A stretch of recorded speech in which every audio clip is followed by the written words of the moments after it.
नमस्कार दोस्तों, ब्राह्मण वाणी में आपका स्वागत है।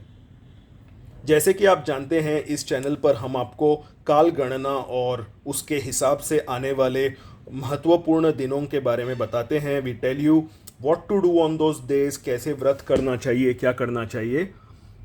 अब कामिका एकादशी आ रही है। आषाढ़ का महीना है, जैसा आप जानते हैं। आषाढ़ महीने का कृष्ण पक्ष चल रहा है और कृष्ण पक्ष के 11वें दिन पे कामिका एकादशी आ रही है। ये एकादशी बहुत लाभपूर्वक होती है। अगर आप इसको करते हैं तो आपके मन की सारी कामनाएं पूरी होती हैं। आपको ये श्री हरि विष्णु को समर्पण के भावना से आपको ये करना चाहिए। इस दिन आप व्रत कर सकते हैं और आपको श्री हरि का मंत्र ओम नमो भगवते वासुदेवाय, ओम नमो नारायणाय का जप पूरे उस व्रत के दौरान करना है। एंड इफ़ यू कैन, आपको फास्ट करना है। अगर आप ऐसा फास्टिंग करते हैं कि आप उस दौरान आप पूरी तरह से आप निर्जला उपवास नहीं रखेंगे, अगर आप उपवास नहीं रखेंगे तो आप उस टाइम में, इस व्रत के दौरान, कुछ लाइट चीज़ें खा सकते हैं, कुछ सात्विक चीज़ें खा सकते हैं, जैसे कि साबूदाने की खिचड़ी।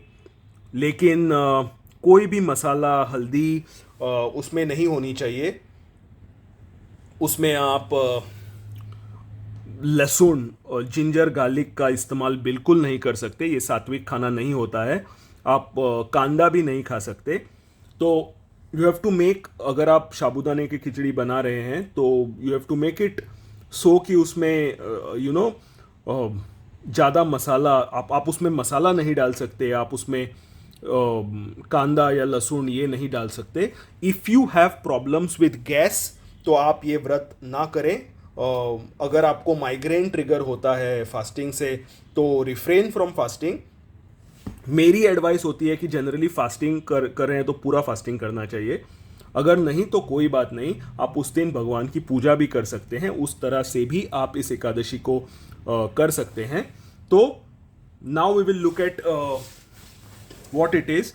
तो ये पहले तो Kamika Ekadashi, as the name suggest, वो आपके मन की सारी मनोकामनाएं पूरी करता है। ये करने से भगवान विष्णु आपके मन की सारी मनोकामनाएं पूरी करते हैं। आपको ये व्रत करके श्री हरि विष्णु को समर्पित करना है। तो उस दिन आप श्री हरि विष्णु और माता लक्ष्मी जी की पूजा करें। Now we will look at a few things कि उस दिन क्या है, तो कैसे है, क्या क्या गणना है उस दिन की। तो कामिका एकादशी है, तिथि होगी, ये जो है ना तिथि, ये तिथि है, तिथि होगी 30 जुलाई को। तिथि शुरू हो जाएगी और वो 31 जुलाई तक चालू रहेगी। तो कामिका एकादशी जो है वो इस तिथि में होगी। तो 30 जुलाई 24 से 31 जुलाई 24 तक। वार बुधवार आएगा उस दिन, बुधवार वार आएगा। अब तिथि का टाइमिंग बताते हैं आपको। 4:46 PM 30 जुलाई को तिथि शुरू होगी and it will go on till 3:56 PM on 31 जुलाई। ऐसा होगा। तो इस तिथि के दौरान यू कैन फास्ट। इस तिथि के दौरान आप व्रत कर सकते हैं, पूजा कर सकते हैं। तो एकादशी की तिथि उस दिन 4:46 PM 30 जुलाई से शुरू होके 3:56 PM 31 जुलाई तक चलेगी। नक्षत्र उस दिन रोहिणी होगा 10:12 तक 31 तारीख को। उसके बाद मार्गशीर्ष नक्षत्र लगेगा। तो रोहिणी नक्षत्र होगा सुबह के 10:12 तक 31 तारीख को। एंड मार्गशीर्ष नक्षत्र उसके बाद शुरू होगा, which will go on for the rest of the duration of the तिथि। योग उस दिन ध्रुव होगा। ये ध्रुव योग जो है ये बहुत ही पवित्र माना जाता है श्री हरि विष्णु और माता लक्ष्मी जी की पूजा करने के लिए।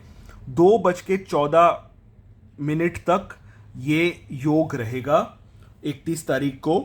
सो 31 को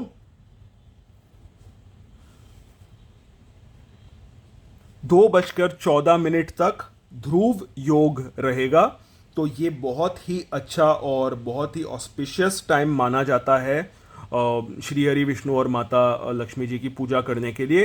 जैसे कि आप जानते हैं ध्रुव एक बहुत ही बड़े भक्त थे श्री हरि विष्णु जी के, तो इस टाइम में आप पूजा कर सकते हैं 2:14 बजे तक के पहले तक। जब आप अगर आप पूजा करेंगे तो बहुत लाभदायक होगा। मेरी एडवाइस है कि आप पूरा इस टाइम के पहले आप पूजा करिए।